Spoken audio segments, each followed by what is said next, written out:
श्री सद्गुरु महाराज की जय। भारत की संस्कृति ऋषियों, संतों और भगवंतों की संस्कृति रही है। यहाँ समय समय पर व्यास, वाल्मीकि, सुखदेव, नारद, वशिष्ठ, दधीची, रामानंद, नानक, कबीर, सूर आदि जैसे संत मनीषी अवतरित होते ही रहे हैं। उन्हीं ऋषियों एवं संतों की दीर्घकालीन अविच्छिन्न परंपरा के एक अद्भुत एवं गौरवमयी कड़ी के रूप में संत तुलसी साहब अवतरित हुए थे। इनका अवतरण पूना के समारा स्थान में उच्चवंशीय ब्राह्मण जाति के पेशवा परिवार में सन 1763 ईस्वी में हुआ था। ये पूना राजघराने के युवराज थे, परंतु प्रबल वैराग एवं पूर्व जन्म के संस्कारवश पिता के चाहते हुए भी राजगद्दी को छोड़ त्याग का व्रत लिया। भारत के गौरव महात्मा बुद्ध के सदृश ही अपने इकलौते पुत्र एवं रूपवती पत्नी लक्ष्मीबाई के मोह को छोड़कर प्रभु प्राप्ति के लिए त्याग एवं तपस्या का जीवन स्वीकार किया। ये प्रायः भिक्षावृत्ति पर ही जीवन निर्वाह करते थे। अध्यात्म का मूल एवं एकांत, शांत एवं मौन का प्रयोग करने के लिए ही हाथरस के पुराने किले के खंडहर में इन्होंने भौतिकवादी लोगों से दूर रहकर प्रभु चिंतन करते हुए आत्म साक्षात्कार किया। एक बार संत तुलसी साहब ने हरिद्वार के गंगा तट पर घूमते हुए एक ब्राह्मण और शूद्र को झगड़ते देखा। तब उन्होंने ब्राह्मण से पूछा, क्यों लड़ रहे हो? यह बेचारा दीनहीन व्यक्ति है, इस पर दया करो। तब उत्तेजित ब्राह्मण बोल पड़ा, मैं गंगा में स्नान कर रहा था, इस शूद्र ने मुझे छूकर अपवित्र कर दिया। देखिए ना, मेरे पास दूसरी धोती नहीं है जिसे कि मैं पहनकर पूजा करूं। संत तुलसी साहब ने कहा, जानते हो, गंगा और शूद्र की उत्पत्ति एक ही स्थान से हुई है। तुम्हारे शास्त्र के अनुसार शूद्र और गंगा जी दोनों ही विष्णु के चरणों से निकले हैं, फिर तुम एक को पवित्र और दूसरे को अपवित्र मानते हो।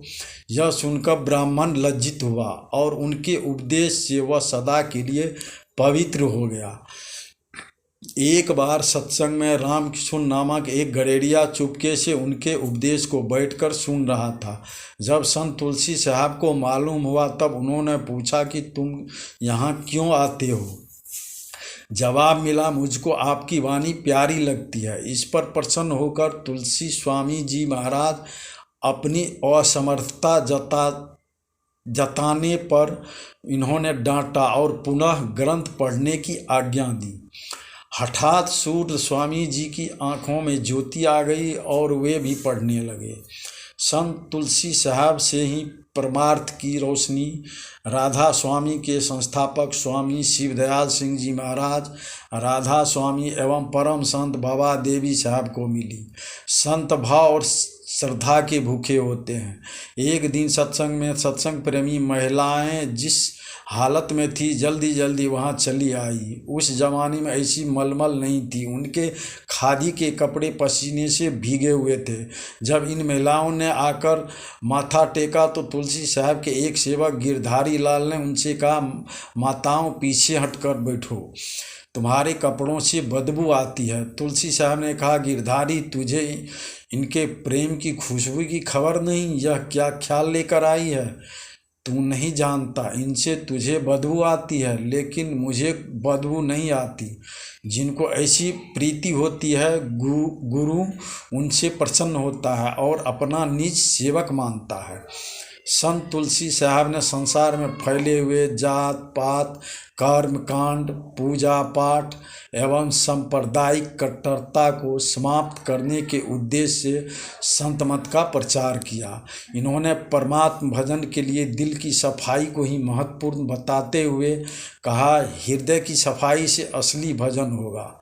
संत तुलसी साहब ने बहिर्मुख से अंतर्मुख होने का उपदेश दिया। इन्होंने समाज में प्रेम एवं सद्भावना का ज्ञान फैलाया।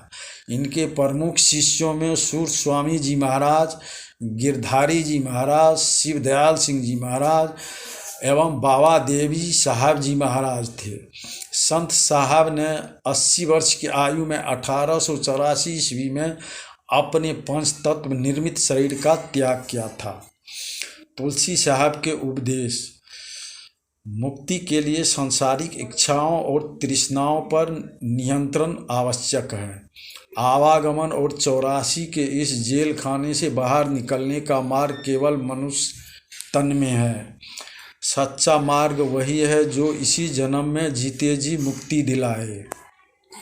शरीर के 9 द्वारों से चेतना को समेट कर तीसरे तिल पर आने की क्रिया को संतों ने जीते जी मरना कहा है। सभी संतों की शिक्षा अपने मूल रूप से एक ही है। वे सभी परमात्मा की उस बादशाहत का जिक्र करते हैं जो कि हमारे अंदर है। इनकी प्रमुख रचनाएं घट रामायण, रत्न सागर, शब्दावली आदि हैं। श्री सद्गुरु महाराज की जय।